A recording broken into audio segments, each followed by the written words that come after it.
Baguio talaga ako. Punta ako dito sa Maynila para makipagsapalaran.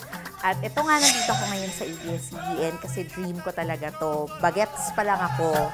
Dream ko na to. Ito pala yung sinasabi nila na buhay ng isang artista. Pero hindi rin pala siya ganun kadali. Pero masaya siya. Nasasakripisyo yung mga personal mo buhay. Ay, hindi naman ako nang iwan, siya kayang nang iwan. Hello. Nakita ko yung picture nung girl na pinalit niya sa akin. Day, balingkinitan talaga si Te. 5 taon yun ang buhay ko. Naapektuhan yung pagtingin ko sa sarili ko. Kasi pakiramdam ko, pangit-pangit ko, taba-taba ko. Hindi ko akalaing merong isang tao na kayang manakit sa'yo ng sobrang sakit.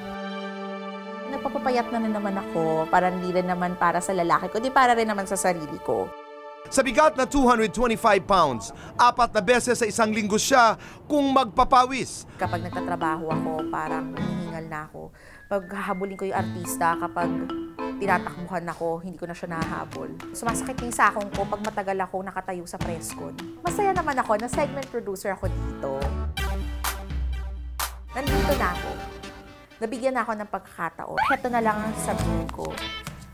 Kapag lumalalim ng gabi, huwag nang choosy. Ako na ang winner dito.